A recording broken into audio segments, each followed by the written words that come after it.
So I want to preface this video by saying this is not going to be some sort of get rich quick scheme on 3D printing, or this is how I made my first $1 million 3D printing or anything like that.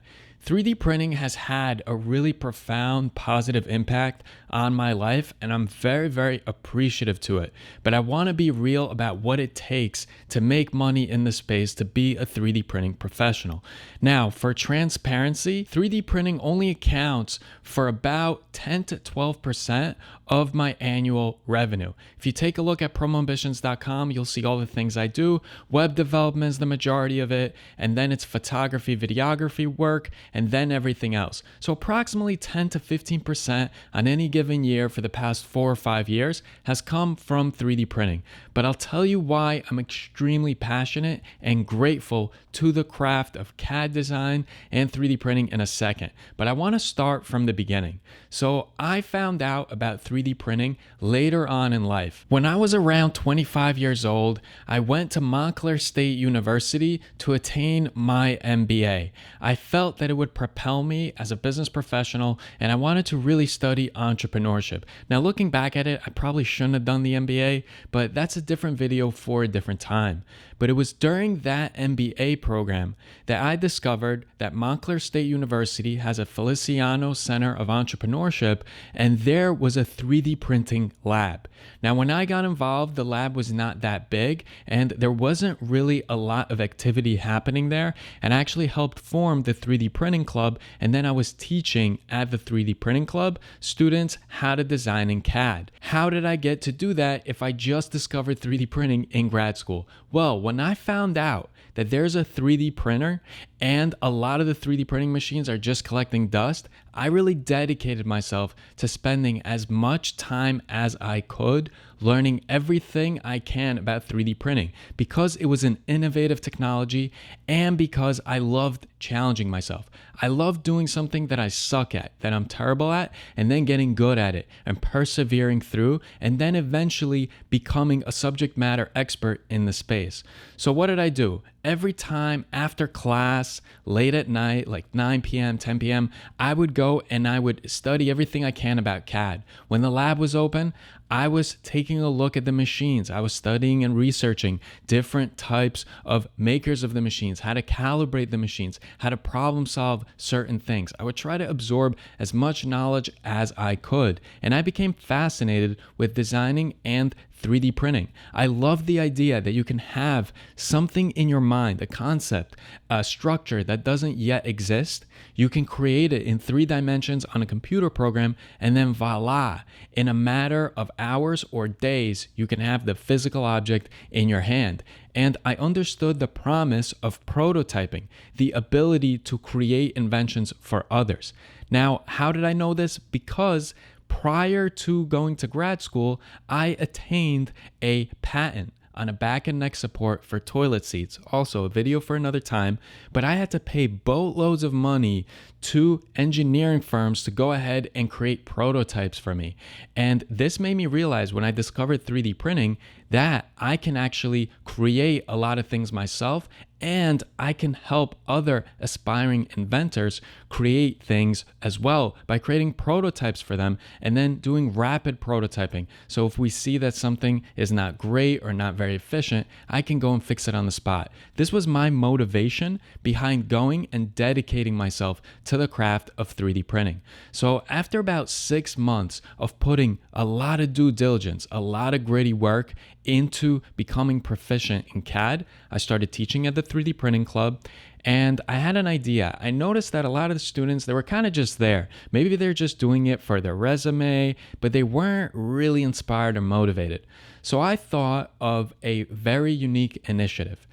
I was going to Memorial Sloan and Kettering during that time a lot because my mom, who has passed many years ago, she was sick with brain cancer and lung cancer. I was helping to take care of her, and she was at Memorial Sloan and Kettering Center in New York City. And when I was at MSK, I would walk by the children's department and I'll be like, oh man, I feel so bad for these kids that are really, really sick. I wish I could help some way. So I had this idea to create some motivational toys for them and to 3D print them. And we could do that as a club. as a project within the club, we can go and design toys for really, really sick kids. And what better way to motivate and inspire those that are partaking in the 3D printing club than to do something as meaningful and fulfilling as helping pediatric cancer patients feel better about their medical journey. And so we did just that. We went and designed a lot of different toys. I 3D printed them. I showed up to Memorial Sloan and Kettering Center. I obviously talked to a few managers prior to, and on the day when I handed in the toys, the response was overwhelming. It brought me to tears because everyone was so happy. The department was very pleased, and they were explaining how the kids are going to feel really appreciated and they're going to be really thankful for it. And this got my entrepreneurship mind spinning. And I said, let me think about a way that I can combine helping pediatric patients and using 3D printing technology to do just that. And so what I decided to do is open up a benefit corporation called Heal 3D. Now, my undergraduate studies were in psychology. And so what I decided to do is I knew that a lot of kids are horrified of a lot of things in hospitals like MRI machines or surgical equipment or CAT scans. In fact, they get so scared sometimes they have to be put to sleep in order to get an MRI because they're absolutely petrified of being in this giant machine. They have panic attacks, and if they're doing this right before surgery, it can even affect the outcome of surgery. And so I decided to use desensitization therapy and habituation therapy to go ahead and help pediatric patients. How did I do that? Well, I started creating 3D prints of things that kids are afraid of and making them as a form of toy. So for instance, an MRI machine, I would go take a look at the MRI machine in the hospital that hired me, and I would recreate a friendly 3D printed version of that. And then I would have the kids play with their toys in this machine. So let's say an MRI machine, I would make it look like a train. They would put Superman or Batman in it.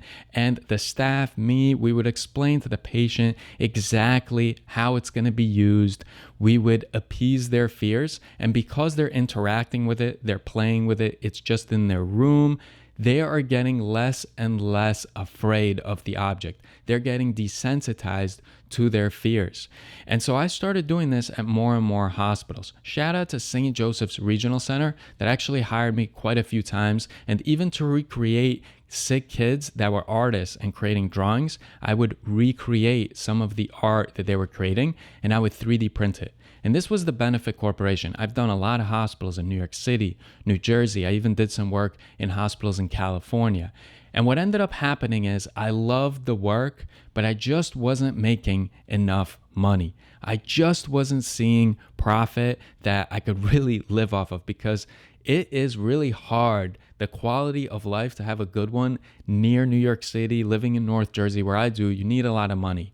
And around the same time, I was studying web development and I was starting to create a lot of good websites for a lot of startups, and I kept getting more and more web development work. And so after about 1.5 to 2 years of having Heal 3D Benefit Corporation, where I was 3D printing for pediatric hospitals, I decided to switch and just do web development, photography, and videography. I started to really dedicate myself to that craft. However, I would still 3D print on the side when it came to prototypes, because prototyping is a very, very lucrative thing to do in the 3D printing space. And what I did with all the beneficial initiatives that I was doing at hospitals, I didn't just abandon it. I just kind of made it as the volunteering aspect of Promo Ambitions LLC, of my business. I just started doing that and not even charging too much for it. A lot of the initiatives I was doing for free, and I was staying involved in that sense. And why I love 3D printing is because it has helped me become such a better business person. If I didn't open up that Benefit Corporation that had to do with 3D printing, Promo Ambitions LLC wouldn't be thriving as it is today. I also think it's so important when you become proficient at something to stay in the field, to stay active in it. And so one way that I started to do that in the 3D printing space is I started running educational workshops. And that is so meaningful and feels so great when you're inspiring young potential entrepreneurs or engineers or architects or just 3D printing enthusiasts to stay involved in the STEM fields. It feels amazing. It makes my day-to-day work feel like I'm doing something helpful to society. And so I teach 3D printing in a lot of the libraries and a lot of gifted school programs. And this type of work is so rewarding. It may not be the most enriching in your bank account to go and do 3D printing workshops for certain educational institutions, but it feels great. And that speaks volumes because that goes in your motivational tank. That goes and helps you stay up to date on all the trends and happenings in the specific field, in my case, which was 3D printing. And why I love it so much is because I'm able to filter in maybe about 7 to 8 workshops a month, and it doesn't feel like work because I'm not doing it all the time. And some of my other work, like web development, photography, videography, it could get monotonous. But with 3D printing, it's just a time where I don't have to be in front of the screen. I could just be there with a bunch of kids, show them all the various types of 3D printers, all the various types of 3D prints. I could teach them how to design in CAD, and I can really explain to them what it takes to be a professional in the 3D printing space because it can be a really grueling endeavor. There is a huge learning curve to becoming masterful in 3D printing that a lot of people do not talk about. And I think that's why there's not a lot of people that do what I do. They're not 3D printing professionals. They don't go ahead and evolve to a place where they feel like they're a subject matter expert and they could teach workshops and all this other jazz because it's so difficult. There were so many times that I was trying to 3D print something and it just wasn't coming out right. And sometimes there was a lot of money on the line because I worked for a lot of surgeons where I would help them prototype different surgical tools. I would go ahead and help inventors create parts for their invention. There was a lot riding on the line and it was so difficult. And remember, I don't come from an engineering or architectural background. And that's important to mention because some people get swayed away. So they see a program like Fusion 360 and they say, this is too incredibly hard. I can't go ahead and master this. I'll never understand this. This is way above my pay rate. So I'm just going to give up on the whole thing. I'm telling you, if you keep at it, you'll actually get proficient in it. So I'd actually like to take a second and show you some of the projects that I completed in the design realm of 3D printing. Now I would love to showcase a lot of projects, but a lot of them were prototypes and I have to sign those non-disclosure things. And so I try not to show those, but take a look and hopefully it will enlighten you as far as what's needed. And you could see that if I'm able to do it and I don't have an engineering background, you can definitely do it as well. So right here, I'm going to showcase my workflow for my first ever project in CAD in Fusion 360 many years back. It was a doctor that wanted me to design a motivational toy so that his patients can be motivated. And the doctor, he loved squirrels. Some of his patients loved squirrels. So he told me that the theme for the project is a muscular squirrel with a heart-shaped base that says stay strong. So that's exactly what I built. And as you can see here throughout the process, what you really need is good problem solving skills, analyzing in 3 dimensions. You do need some sort of knowledge base in geometry, but most importantly, you need to be innovative. You need to have the grit to power through when things aren't working out, to think about it in a different way, to just sit back and think deeply sometimes, and to be very, very creative. Creativity helps so much when you're designing in CAD, and that man I am very appreciative of because he was my first 3D printing client. He's the first one that cut me a check to go ahead and design something in CAD and then 3D print it. And if you're wondering why he looks so serious, well, he's a doctor and that's about as happy as certain doctors get. So in this project, a hospital asked me to recreate a model version of their Procure Center.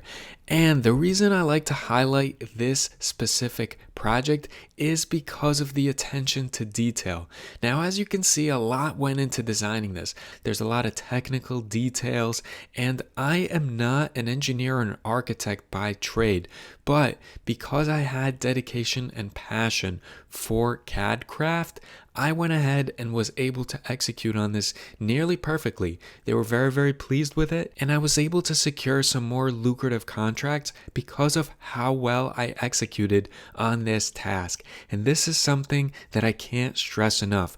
When you actually get a paid gig, you have to put everything into it, because if you do, people will take notice, and referrals is the best way to go ahead and get new clients. And especially when they come knocking on your door, you're going to be able to charge them much more than if you were knocking on their door. I am a firm believer that when you do things that are helpful to other people, the money will follow. Many years ago in 2018, when I was teaching Tinkercad to a young audience, which is a beginner CAD program, I used to use SketchUp, 123D Print. If you've been around in the 3D printing space and CAD, you know that those programs are quite old. Some of them don't exist anymore. But for Tinkercad, there were no really good tutorials online. And I said, you know what? I'm going to create a really comprehensive tutorial series so that if somebody watches it, they're going to master from beginner to advanced the program of Tinkercad. And so I did just that, and it was so well received and well timed, because when the pandemic hit, a lot of the school systems in various countries were using it to teach their classes. And I'm going to show you exactly how much I was able to make from the videos. So this over here is the Tinkercad tutorial resource. And as you can see, I went ahead and revamped it recently. But if we scroll down here to the original video set and I click on one of the videos, you will actually see that the video has 269,000 views. This is from 4 years ago. And if you're curious how much a video like that makes as far as a lifetime of it being up, you can see that just from this one video, there is an estimated revenue that I received that's over $1,600. But aside from that figure, a lot of extra 3D printing work rolled in. And what I was able to do, and this is something that you should keep in mind as well, is even if I wasn't able to handle the work because my bandwidth just wasn't there, I was stuffed with web development projects, I made a lot of relationships with 3D printing companies around, and I would fork the work over and I would collect a certain percentage. So I am basically just the middleman, or kind of a marketer for these bigger 3D printing firms. And I'm able to do that because I just stayed in the space. And that's another thing. If you just keep at it and you continue going with whatever you're proficient in or whatever you're passionate about, eventually you'll just start to get seen as an expert in that space. A lot of companies are going to reach out. A lot of institutions are going to reach out. I mean, I even have a lot of parents reach out, and I teach their kids. A lot of parents, they homeschool and they have a private setting. There's a lot of rich communities by me, and they hire people like me to come in and do certain workshops and presentations on innovative tech.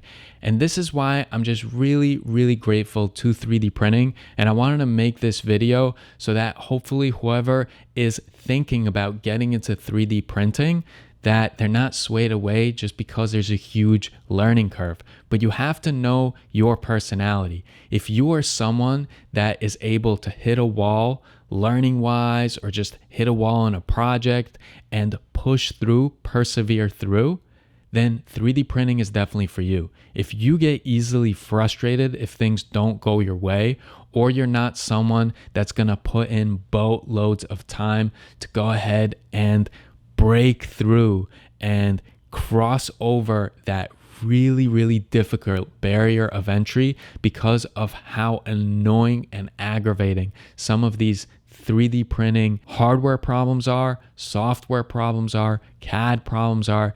There's a lot of things that you are going to need patience and perseverance in order to succeed as a CAD designer or in the 3D printing space. So that's a little bit about my journey. It's about 3 a.m. here right now. I just really wanted to make this video because I went for a walk today and I was thinking about how grateful I am that 3D printing came into my life. I am very thankful to professors like Professor Frasca and Professor Ian Kerr at Montclair State University, who helped me get started, who motivated me, and were really behind my initiatives. They were very supportive, and I certainly would not be involved in the space if it weren't for mentors like that. And that's the last thing I want to say, is that it's okay to rely on yourself, and I'm sure you're great, but whatever field you're trying to make it in, you have to seek out folks that are professionals and that have a good positive attitude about it and that aren't going to hold you down or be like a gatekeeper to the specific field because they feel threatened or because it took them a while to get there. You want to find people that want to give back by championing the next generation of innovators, of tech enthusiasts, of STEM folks. So with that being said, let me know if you're in the 3D printing space, what you have done in the space. If you are someone that is planning to get into 3D printing, please mention in the comments section what you're aiming to do with it. And if there's something I missed that's important for other people watching this video that want to get encouraged for why to be in 3D printing, please mention it in the comment section as well. Many more tech videos coming up, many more 3D printing videos coming up. I know this channel is a little scattered. I cover AI, I do stocks and crypto sometimes, but I will definitely return back to 3D printing a lot. And with that being said, I appreciate you guys for watching this video in its entirety, and I will see you all in the next one.